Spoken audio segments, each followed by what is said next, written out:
Can we go back to winning, please? I really preferred that. I really liked it when we were winning.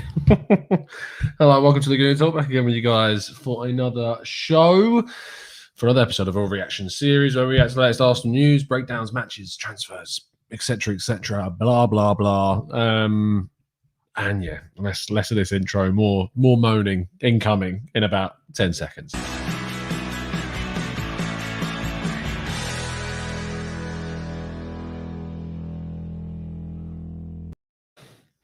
That Wolves game feels like the opposite of a turning point in a season, is what it feels like.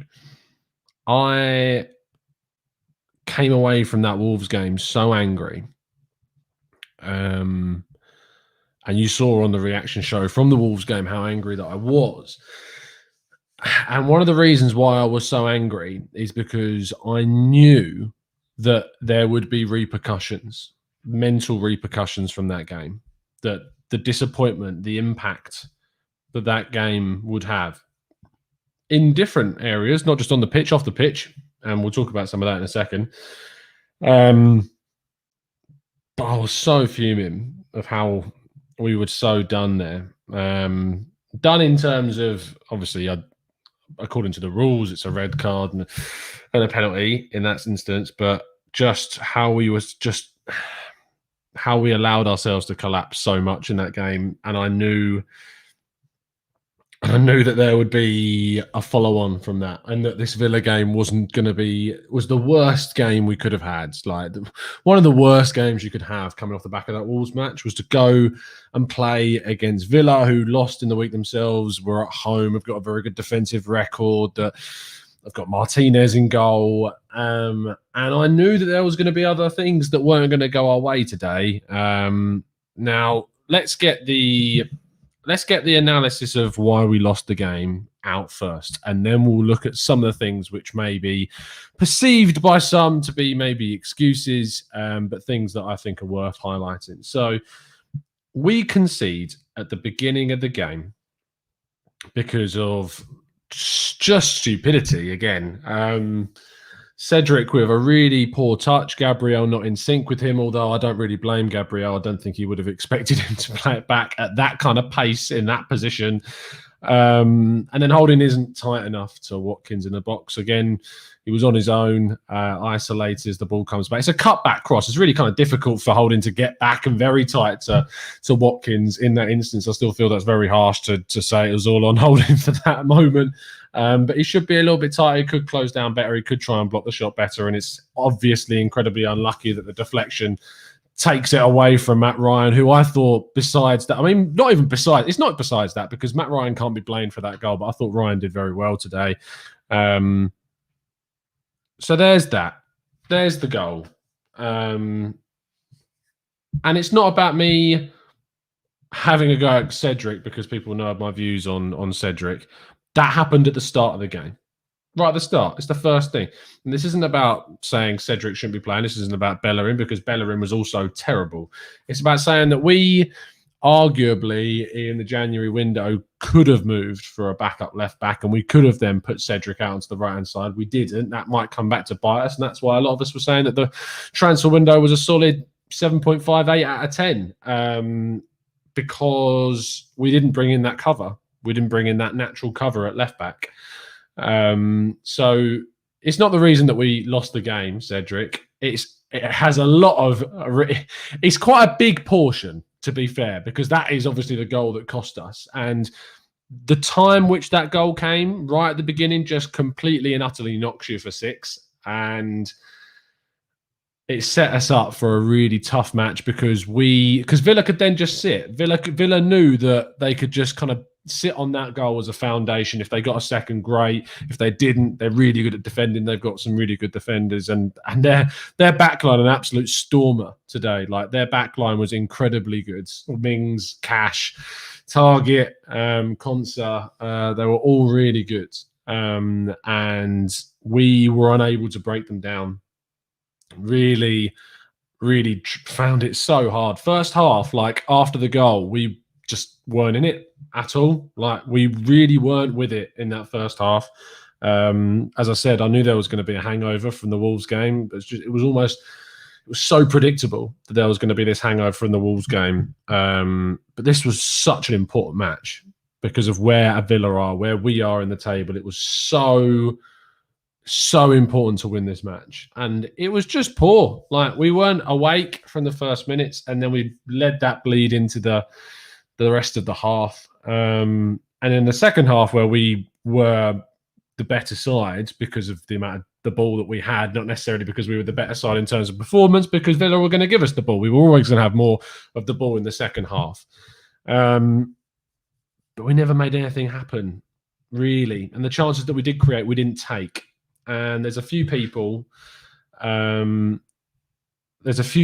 I would look to. Also, team selection-wise, I don't know what anyone would moan about with the team selection. Like, so anyone moaning about that after everyone being pretty happy with it prior to kickoff, I mean, it's just hypocrisy, really. Team was the same team that was doing really well in the first half against Wolves, bar Leno and Luiz. So, and it certainly wasn't down to Gabriel while we lost the game either. So there was just something about the mentality, the mood, the free flowing of it. We weren't making the right passes. We were up against a very good defensive side. It was really bad. It was really poor. Like, in the final third, again, it's kind of memories of those poor games that we had at the start of the season, where we really kind of struggled to score in games. And it's a real shame, because that first half against Wolves, where we were so electric and so on it and creating so many chances and looked really kind of bright, was just not there this game. Really, really not there. I think there's some things we need to talk about. There's some things we need to do, some criticisms of Arteta that I would have regarding some of the substitutions. That in regards to kind of blaming this on Arteta, like, if you're going to put anything on Arteta, let's do the Arteta bit now. I mean, so if you've got a criticism of Arteta for this game, feel free to put it into the chat box and we'll go through some of them. But my criticisms of Arteta in this game would be down to some of the substitutions.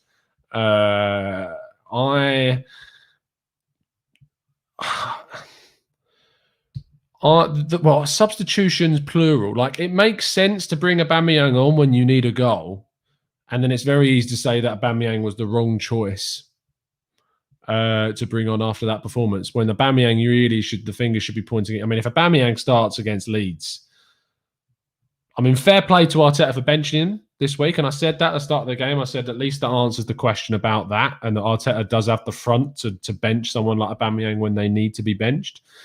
But when he came on, he was nowhere. I don't know how many touches the ball he had, maybe about 5. I don't think he even got the ball played into him once, bar a cross.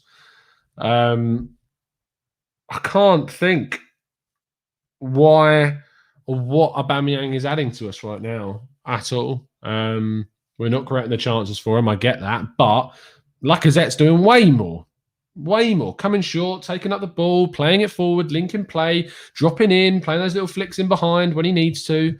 Aubameyang's not doing any of that when he plays. But then the one thing I would moan about is the Willian sub. Like, why is Willian coming on? Why is Willian coming on for Partey? Like, you got two choices. You can go like for like, and you can go Ceballos, and you've got someone that will drive again the ball forward, try to make things happen. He's got a little quick interchange of passing in him. So you could bring Ceballos on. Or, which is what I saw a lot of people asking for, is you could bring Martinelli on. And Martinelli might give you the energy, he'll give you the pressing, he'll give you the movement. I don't personally think that Martinelli for Partey is the right move in that position. I personally would have brought on Ceballos, because I think that it gives you the extra man in the middle that you've lost through Partey not being there. It also means that you don't have to force Pepe back out onto the right-hand side, which is what happened after Willian came on. So I would have personally put Ceballos on over Willian, and I would have put him over Martinelli as well, because I think you had so many attacking players on the pitch. We actually needed something in the middle, or we actually needed something in the middle of the park. And Pepe was energetic, he was lively, he was making stuff happen, he was having a couple of shots on target. I think people try and criticise that performance from Pepe. I think the biggest thing to criticise from Pepe today is his clinicalness in the final third and that last final ball. But I thought, again, there was elements of the game that we saw against Wolves, and I thought he was lively again. So, and he was back defending again. You saw that with some of the tackles that he made in our defensive third. It's very easy to bash Pepe at times because we know what we've got from him in the past. But I think this is a good kind of period for Pepe, and I think that if anyone deserves credit from this game, he is one of those players that does, for me, because I thought he did offer us something. He tried to make things happen. He tried to do stuff again. Yeah, he lost the ball a couple of times where he kind of dribbled into players, but I think that comes down to there wasn't the same movement that we saw against Wolves and against Southampton. There wasn't that same interplay with Pepe. And he did really well aerially, actually, as well, and winning some of his heads. And actually, Thibaut Pest just said there, Pepe won all of his headers. So even though, and I agree, Kevin, I probably would give him about a 7 out of 10. I think that's about right, but it certainly isn't any lower than that. I thought he was one of our better players. Just no kind of composure in the final third. So let's get your Arteta evaluations. Alex McCarthy says, no issues from Arteta for me. Finished the game with 6 attackers, and you can't judge how bad your players are going to be in the final third. There's some comments about Aubameyang as well. Matthew de Souza says, Tom, Aubameyang can't play up top against a low block. We all know that, and yet Arteta hooks Lacazette, the only one that can. Ife says, Arteta subs haven't worked well, and we should question them, but it's understated that we can hardly make a like-for-like sub with this squad without seeing a big drop-off in regards to the quality. Hilmi says, why on earth is Partey always injured? Who's to blame for this? I don't know who's to blame. I don't know what's to blame. It could be the training pitch. It could be something's going on behind the scenes. We just got to hope that it's not a big problem. Really got to hope it's not a big problem whatsoever. Aniruddha says, but he was playing Willian on the wing. I know he was playing Willian on the wing because we were effectively attacking so much, but into the middle, so you got that extra number because Ødegaard came very centrally as well. T-Boy says the only good sub was Ødegaard. He had a good start. Not sure who gives way, as I like Emile Smith-Rowe, maybe Xhaka as an 8. Arteta said a really strong performance. We completely dominated the game. We dominated every department and should have won the game. We did dominate, but we dominated in many games that we've lost, many games that we dropped points because the other team doesn't. You don't need to dominate to win games. Like that's not. It's not an excuse. Like you don't need to dominate matches to win games. So I don't like that as kind of a thing saying we should have won because we dominated the game. It's what you do with the possession that matters. And we didn't do much with the ball when we had it. So that's a big problem. Chris B says, I thought Arteta was very brave with his subs. Laka off was wrong. I think Cedric for Ødegaard was a brave sub and showed ambition. So I liked the Ødegaard for Cedric sub. I thought that was tactically a good decision. As I realise I'm running out of charge, and I'm hoping I've got a charger down here. Yes, I do. There we go. Peter Renner says that was the difference, Tom, between the two teams. Villa was up for it after their defeat, and ours looked like it was still on their minds. I think you're spot on there. Let's scroll down a bit more and get some of the more recent comments. Thapello says Arteta is basically saying that we should have lost the Man City FA Cup game because, yeah, I mean, you're not wrong. I don't like this excuse of dominance. I don't think it gives you anything. I don't think dominance is a thing.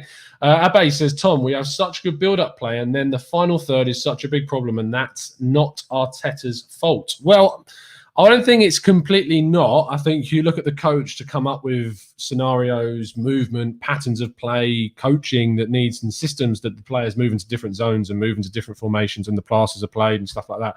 So it is in part always going to fall on the coach because there will be sides in the league that are devoid of all creativity, and it's not the players that are being sold, it's the manager that gets sacked. So if that were true, all the managers would just keep their job, wouldn't it? I think there is part to look at Arteta and say, why is it not working again? What are we lacking? Because we've got a 10. Emile Smith-Rowe was there. Ødegaard came on, is also a 10 that can play another position. So yeah, it was a shame. It was a real shame. Right, let's talk about the two incidents I thought were wrong today. Now, feel free to disagree and explain your reasoning behind it.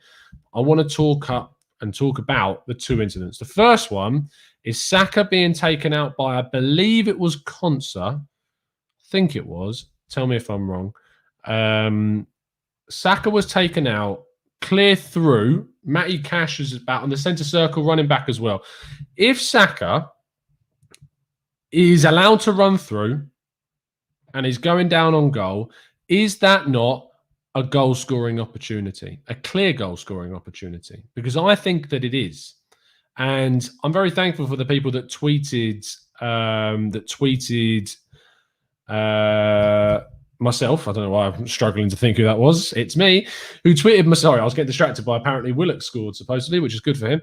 I was thankful for the people that tweeted me the video of Arteta getting sent off against Crystal Palace, because it is exactly the same. Like it is so similar. Like it's ridiculous. And you had Peter No Friends Walton sitting on BT Sport saying, like, just continually agreeing with the rest because that's what he does, that's what he's there for. It was a foul, and he's going through on goal. It's a red card. It's a red card. Like it's a goal scoring opportunity for me. He's got a long way to go, sure, but that distance between him and the keeper is a clear run, and I just can't quite see how you haven't come up with the decision to even look at the monitor, even look at anything, to discuss it. Because I'm sorry, if that is Xhaka or Luiz, they are gone. They are sent off because of the reputation that they have with the officials, with whoever else you want to blame it on. He's one-on-one with Martinez if he gets through. And I'm sorry, but it's a clear goal-scoring opportunity for me. And it should be a red card. And it wasn't given. And it's just another one of those things. You can chalk it up and say that, oh, the officials are taking a hard rap on Arsenal this week because of what happened with Wolves. Just like, it's just frustrating. Once again, another result being affected by that. And then the next one is the Lacazette-Martinez penalty shout. Now, if you stuck around after the game and you watched some of the analysis on this and you watch it in detail, BT Sport showed the incident, and both Peter Crouch and Rio Ferdinand agreed that it was a penalty, whilst Peter No Friends Walton said that it wasn't because they're saying so his explanation for it was effectively that the VAR is not there to re-referee a game. That the VAR is there to tell the ref when he's made a mistake. Now, have a go at me if I'm wrong. Tell me if I'm wrong, but he's not given a penalty for a penalty foul, like for a foul that is a pen. Like, what is there more to tell the referee that he's made a mistake than not giving a penalty for something that is a penalty? I don't understand how VAR is. It's not re-refereeing the game. VAR is correcting a clear mistake by the official. It's a penalty. Martinez drags down Lacazette. He's pulling at his shirt the whole time. Walton even had the cheek to try and turn around and say that Lacazette was doing as much to him. He's only fighting back because, first of all, Martinez drags him down. So then Lacazette naturally, as you do when you're full. I mean, tell me if I'm wrong, but last time I remember falling over, I was trying to find something to hold on to stop me from falling over, especially when you were being dragged down. So you can't just look at Lacazette. He's going to go like this, hold his hands up and just... No, you're going to fight. You're going to fight to try and stay on your feet because he's being dragged down by Martinez. It's a penalty. It should have been 1-1. And again, it's just utterly, I can't get my head around it. I can't get my head around I don't know what I'm saying. I can't get my head around it. It's because we're being just done over. Simple as that. We're seeing it 2 weeks in a row now. And I mean, you've seen it with the rescinding of David Luiz's red card not happening after they've had the time to apply the context that it was clearly like, if it was very minimal contact, he was running across the back of him. The context of the game, it's just rescinds the red because it's stupid not to, especially if you're going to rescind Bednarek's. But it just makes no sense. And Arsenal are just being done over now, and we're just being made to look like an absolute laughing stock. And then it leads into, and then I feel bad for Arteta, and I feel bad for some of the players because they are being screwed over by the officiating 2 games in a row. it's just gutting. Like I'm happy to lose. I'm happy to hold my hands up and say we deserve to lose. Like we deserve to lose against Villa at the Emirates. We were battered. We deserve to lose against Manchester City. We deserve to lose quite a few of the games that we ended up losing. We deserve to lose against Burnley. We didn't create anything. We deserve to lose against Wolves at the Emirates because we didn't create anything. But we did not deserve to lose against Wolves, and I don't believe we deserve to lose today against Aston Villa because we were not given a fair game at all. We weren't given a fair game. Like the decisions that went against us. How many times were we not given these fouls? And why? And fouls were given against us when balls were won. There was one on Grealish where Bellerin takes the ball first, and then Grealish goes over Bellerin. Not given. There was one, I think. Emile Smith-Rowe was fouled on the right-hand side by Matt Targett, and the ball goes out for a goal kick. When Targett doesn't get any of the ball and just takes out Smith-Rowe first, there might be a touch from Targett on the ball afterwards, but he goes straight into Emile Smith-Rowe. And because the ball ricochets off Emile Smith-Rowe and goes out, it goes for a goal kick when there was a clear foul. Absolute clear foul on Emile Smith-Rowe. And it's just frustrating that these aren't given because it's just not fair. It's just not a fair playing ground for Arsenal at all. And we're going to look at the end of the season and we're going to miss out on opportunities to take European places. I'm talking about Europa League, by the way, not Champions League. We're not getting anywhere near that in the league, that's for sure. And I actually can't wait to get into the Europa League. And I know that the officiating in other countries isn't the best, but England has the worst officiating in the world. And there is this, I'm going to say it, like it is what feels to be very much, and I know I'm coming from the perspective of an Arsenal fan, and I've brought this up, but the more that you watch it, and the more of I watching other games, the more I feel more aggrieved by the decisions that are made against Arsenal that we are just not given. When you look at the amount of penalties that are won by other teams, you look how many penalties Arsenal are ever given, it's nothing. It's utterly nothing. And I can't wait to get into the Europa League because I can't wait to get rid of these stupid English officials. It's just, I'm so done with it. I'm so done with the Premier League officiating. It's dreadful. I mean, as Arsene Wenger said, like he and David Dein fought for the right for officials to be given professional contracts, for it to be their job, to be their profession. And you would think after all this time that they would have improved, that would be an investment in officiating, that they would get better, but they're not. They're just stubborn. They're stubborn, they're arrogant, and they think the game's about them. And it's not. And they keep making errors, and they're untouchable. They are absolutely untouchable. And I will say the things that I know our managers can't say, because as soon as you say anything against the officials as a manager, as soon as you say anything against the official, you're banned. The FA just bans you. Nope, can't criticise an official. See you later, son. You can't because they're untouchable. They're absolutely untouchable. And Arsene Wenger was always spot on about them. And there's no accountability for the mistakes that keep getting made by them. And I just feel hard done by. I just feel utterly cheated. I feel so cheated. I'm not annoyed about I'm annoyed in obviously some of the plays that we made. I'm annoyed about Arsenal in the performance. Like we didn't do enough to win. I think we did enough to earn ourselves a draw. And if we'd have been given some of the decisions, maybe the game would have gone very, very differently. But I just don't feel fairly treated. I don't feel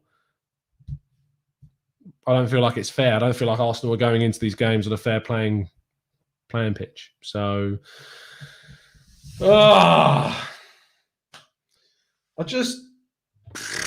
what is there? What is there else? If you've got any more comments, please throw them in. We're going to be here for another few minutes or so. Get in your thoughts. Grealish was booked for winning a header and being kneed in the back by Willian. Yeah, I don't know what happened at the end of the game. Grealish should not have got booked for what happened. Like, you want to hold your hands up and say for both sides. Like, it's not just about being biased towards Arsenal, which obviously there's always going to be an element of. But I don't know what happened to the end of the game because Willian fouled Grealish and we got a drop ball. So I don't know what was going on with that. I mean, it works both ways. They're poor officiating in some, but it just honestly. Zamir says Europa League refs are awful as well. Remember the group stages? Yeah, I know that, but I feel like they won't be as bad as how bad. Like, we're measuring on the level of how terrible refs are. English refs are the worst of the worst. And the European refs are just the worst. So I lean towards them. The Arsenal Misfit says, by the law of the game, the Louise red card could not have been rescinded. Intent had nothing to do with the call. If Louise had not been there, then there would have been no contact, but he was there. Then why was the Bednarek one rescinded? I don't understand. Like, why was the Bednarek one rescinded then? Because you might say that, oh, Martial was falling over anyway, but he still touches him. It's still the same thing. Like, it still makes contact. And if Bednarek isn't there, Martial's not going over, is he? So it's the same exact thing. So I don't understand that. I don't get that at all. Archie says, Bellerin awful today. I thought Holding was off as well. Funny how onto versus Villa he seemed to have struggled this season. Yeah, arguably Holding's worst 2 games have been against Villa this season. Like, he could have been a little bit tighter. I still think it's harsh to ultimately blame it on him entirely. I think it's way obviously more down to Cedric for losing the ball in the first place in a ridiculous area. But yeah. Matt Ryan was my man of the match. It's positive, isn't it? Like, it's a positive. Ryan was good. I know we've only lost Leno for a single game, but it's good knowing that we got Ryan there. He made a couple of good saves. His distribution was good. His passing was good. And it's knowing that we've got him there is what it is. Apparently, Bednarek just scored an own goal, did he? Well, there you go. Oh, karma. Matthew De Souza says, Tom, the sad truth is our players need to wise up. Look at the way Grealish wins fouls for nothing contact. Emile Smith-Rowe and Saka are too honest. Numerous times they could have been rolled around. I do agree with this. I do think that our players are too honest at times. And if we are going to play by the dark, if we are going to get the dark arts done against us, we need to also be savvy enough and street smart enough to do it ourselves. Like, we need to be looking at going down. We need to be looking at not harassing the ref, but our captains need to be going up and asking the ref about things. We need to be screaming when we're knocked over to the floor. We need to be making our arms going up in the air when we get fouled in the box. We need to go down easier. That is just a fact. I don't want it in the world of football, but if you're going to get anything in this world of football now, you have to play by the dark arts of the game. Like, you hate to see it, but there's no choice. We haven't got a choice. It's just ridiculous. There's no choice anymore without us earning something from this. Like, we have to be a little bit more savvier. Pleasant Caricho says, hey, Tom, say hi to the Kenyan fans. Hello, Kenyan fans. Thank you for tuning in, mate. David Blaszik says, Ryan, man of the match for me. Holding was dominated by Watkins, says Igbo. Garreld says, Odegaard was decent. He missed a hell of a chance, though, didn't he? He really got underneath that shot. Really, really could have done a lot better with that opportunity. Get that on target and I think he would have probably beaten Odegaard. He probably would have beaten Martinez, if he'd have got it on target, but he didn't. Matthew Hudson says the ball deflected off him. It's not a deliberate own goal by the Southampton defender. Oh, I mean, it doesn't matter. Doesn't matter. Manoj says Arsenal players can't do that. We try to do the dark arts and the referees don't give us the calls. Arsenal are soft is the agenda against us. Neil Cooper says Guendouzi was the winner of our free kicks, but he was too naughty, not like Willian, who is very nice. I mean, Guendouzi, anyone call it for Guendouzi, I'm sorry, but you get in the bin. The Guendouzi, please. He's not done anything to Hertha. Like, you speak to anyone who's watching Hertha, he's not lit them up. He's not lighting fires over in the Bundesliga. He's really not. He's an average player with an attitude. And to be honest, for a guy of the quality that he is, we'd be lucky to get something like 15 million for the kid. And we should be looking to get as much money for him as we can in the summer, because I don't want him anywhere near my club. I think he's a horrible person. I think he's absolutely horrible. Don't like him at all. I don't even respect his footballing quality because he hasn't got much of it. He runs around like a headless chicken. Sasuga's Resolve says, hopefully we finish 8th or 9th. We wasted Partey's first year and the first year of Alba's contract. We didn't waste Partey's first year. He's barely been fit. Like, it's not about wasting that first year. If we had Partey for the whole first half of the season, we wouldn't be in this situation because we would have had a much better midfield. But we didn't because he was injured for so much of it. And we've been so unlucky this year. Like, we've had so much go against us. Yes, things have been poor. And I get that. But so much has not gone our way with injuries, with COVID, like with the signings that we didn't get to make in the summer, like we couldn't add a creative player. Willian has just been utterly dreadful. No one expected Willian to be this bad. There is no one sitting in this chat that expected Willian to be as bad as he has been, because he wasn't this bad prior to joining us at all. And can we not spam my chat, please? Just look at what ultimately we could have had if Partey was fit for the season. If Emile Smith-Rowe was fit from the start, which he wasn't. If we'd have actually brought in that creative player. If Willian was half as good as he was for Chelsea last season. If we'd have actually kept Gabriel fit and playing throughout the whole season. If Martinelli hadn't have got injured at the start of the season. Oh, it's just we've been so unlucky this year, and I know that it's not an excuse because things have gone wrong and we've not put it right. And it's not an excuse because things have gone wrong, and I get that. But we have been unlucky. We have been unlucky this year, and I can't not say it because I'd feel like it'd be unfair to not say it. Anthony Michael says, Watkins looked like Drogba in both games against us. I've not seen him against other teams for 90, but if he's bullying centre-backs like that in other games, then go and buy him. Wheatley has Arteta's comments. Okay, let's go on to Wheatley and let's see what Wheatley, big old Wheats, what is he saying? Come on, Wheats. Tell me what we're saying, son. Let's go share the screen so you guys can see it. Let me just zoom in so we don't get any adverts. Share the screen, share the screen, share the screen. Boom, boom, boom, boom, boom. Wheatley, there we go. Let me get rid of that comment. Okay, so, let's click on the actual Football London link. That might be better. Okay. Boom, boom, boom, boom, boom. Boom, boom, boom, boom, boom. Get rid of that advert. Thank you very much. Here we go. Okay, so on the game. Arteta on his conversation with the officials at full time. I keep that between me and them. Again, I prefer to stay on mute with that. Yeah, of course, it doesn't tell us anything. We completely dominated the game. We dominated every department, and we should have won the match. On Partey's injury, he had a muscular issue. We had to take him off, and he could not continue playing. So it's a muscular issue. So he's probably not going to be fit for Leeds. Great. Arteta on not being ruthless enough. That's something we have to do better, be more ruthless, and that's something that has cost us in the last 2 games. On the refs, can you tell us what you spoke about the refs to? No. Is it fair to say that you're not happy with a couple of decisions, the red card on Saka and the penalty on Lacazette? Again, I prefer to stay mute on that. Arteta on the performance, really strong performance again. We completely dominated the game. We dominated every department and we should have won the match. But in the Premier League, when you just give a goal to your opponents and then you are not ruthless in the box, you cannot win these matches. I don't know the extent of the injury. He wasn't feeling well enough to continue, so we had to take him off.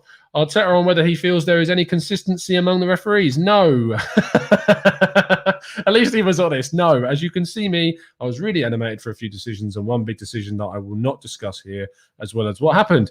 Arteta on how the refs affected the game. It is what it is. It's not an excuse. I'm glad he said that. Regardless of those decisions, we have to win the game. It's as simple as that. Arteta on whether mistakes make it difficult to catch up with the top 4 sides. Those teams, they don't make those mistakes. Those teams, they cannot play in the first 22 of the season 4 or 5 times with 10 men. It doesn't happen. There's not a team in the world that can sustain that. So there you go. That's what he's saying. Yeah.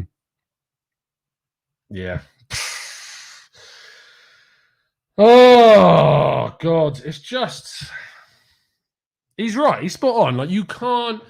We've had red cards this season. We've had a stupid amount of red cards that we shouldn't have. We have given away stupid mistakes time and time again. Gradually, we just need to move the players out that keep costing us. Like Xhaka has been good next to Partey. He's been very good next to Partey, but we'd be much more defensively solid with a Basuma next to Partey, or an Mwepu next to Partey. Like, we'd be much better. So that's why you go out and you go and upgrade on him. We'd be much better if we had Tierney fit. I mean, that's another way we've been unlucky, is we've had Tierney out for these last few games when we were looking like we were going to be really good. Bellerin's been dreadful. Go and get an upgrade on Bellerin. No, I don't want Hakimi. I want us to go and improve on that right-back position for a proper right-back who can improve us defensively as well as offensively. I'm not wasting the 40, 50 million it takes to get Hakimi on a player that can't defend. So I want a right back that's going to be able to do both. Am I going to give you a name? No, I'm not, because it's not my job. Like, I could, the amount of times we cover different players, but it's not my job to find players that should be being bought by the club. We need to go out and buy a better right back. Cedric is fine for a backup. He's proven that. He's proven us that he's fine for backup, and fair play to him. Matty Cash is not a bad... Anthony Michael's, you're spot on, mate. I'd go out and buy Matty Cash straight away. He was excellent. But I reckon you'll get a lot of Arsenal fans that just turn their noses up at Matty Cash, who's had a really good season since signing from Nottingham Forest. A really good season. And maybe it's one of those that we could have gone for in the summer and we chose not to. Like, it was there, it was available, and we weren't willing to take a risk on an English talent. That's what's so frustrating, is that we don't go out and sign players that are clearly making a difference in the Premier League and in England, and we're not going out and doing it.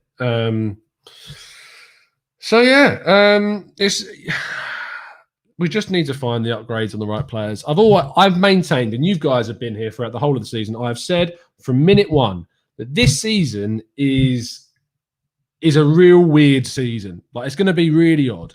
Next season, when we have the summer to build upon the good work that we did last summer with Partey and with Gabriel, and the more that we've done now with the players that we're bringing in and with the youngsters that are coming through, next season is where we need to target. And if we have no European football, I'm fine with that. I'm fine with it. I'm not happy about it because I'd rather we did have European competition. And I think it would help us to sign players. And I hope we do qualify. But if we don't, I'm fine with it because I feel like a season out of European football with the players that we could still sign, because Arsenal, I mean, you look at Chelsea when they signed the players they did outside of European football. You look at the other teams that sign players outside of European football. We can still sign good players. I'm not saying that I don't want to be in European competition. I do, and it is important. But if it happens, if what I'm expecting us to happen is to probably not be in European competition next year, I'm fine with it. Because I want to see us succeed, and I feel like maybe a season out of it would help us to get back into the Champions League. I don't like the argument of saying there's no point being in the Champions League because you're not going to win it. That's a stupid idea. I don't agree with that opinion at all because being in the Champions League is massively important. And I think it was completely naive to think that ever. But if we can be in the Europa League, I'd rather be in it. But if we're not, I'm fine with it. I'm fine with it because next season is the one for me. Next season is the one where we see the progress. If next season we make signings and we still end up in this same kind of between 6th and 10th or 7th and 10th, then I'll go, fair enough. Arteta's had 2 years. He's had that time. He's had long enough. If after that time, because next season is what I'm targeting. When we get to the end of next season, and I say the end, I'm not talking about halfway through next season, if we're still sitting as a team between 7th and 10th, it's not worked. It's not worked. But I look at next season as the one. At the end of this year, we'll collect our thoughts. We'll see what went wrong. I think a lot has gone against us this year. We've been very, very unlucky. But I also think that there's some bad decisions that have been made from the board, and we're still reeling from the Raul Sanllehi infection that was at our club. So we will deal with that when it comes. So, yeah. We're always going to have the refs against us, though. That's probably where we finish off today's show, is that we can all agree that the refs are trying to screw us over. So there is that. I'll be back a little bit later on tomorrow to talk you guys through a bit about today with my guests, 8:30 p.m. on Sunday podcast. I'll be joined by French and Drew and Mike at 8:30 p.m. UK time. Please drop a like on the video. Please drop a like and subscribe if you're new, so you never miss a show. If you'd like to support the channel, then join up as a member. We're getting some really exciting stuff going on. Our sponsors, Football Prizes, have released. I mean, let me just check for you, because this prize for this week is a big one. Like, it's a big, big prize. And there's only 66 tickets. And I feel like they might sell out within the next day. And I'm not kidding, because they've already sold 2/3 of them. Pretty sure that's 2/3. My maths is pretty spot on there. So let me throw it up on the screen for you so you can see it. Let me share this for you. Stop screen, share screen.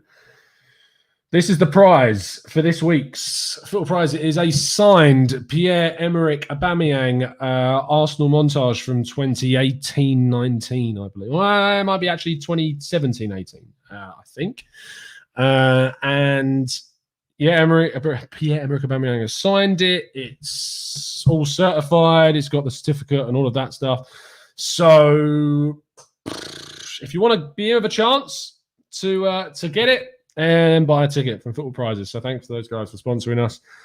There is only, how many tickets are left? There is only 27 tickets remaining. So get on it quick. It runs out on Friday, so you got the rest of the week. But as I said, don't dawdle because it will sell out. We sold out the Thierry Henry one by Monday last time, so I'm not expecting that to be around for too much longer. So make sure you do. Made in Brooklyn, thank you ever so much for the donation, mate. Absolute legend. Hit the like button on the way out. Really appreciate that, fella. Absolute legend. And we will see you again tomorrow at 8:30 for the podcast. It's been a pleasure to speak to you as always. We'll see you again very, very soon. And as always, up the Arsenal.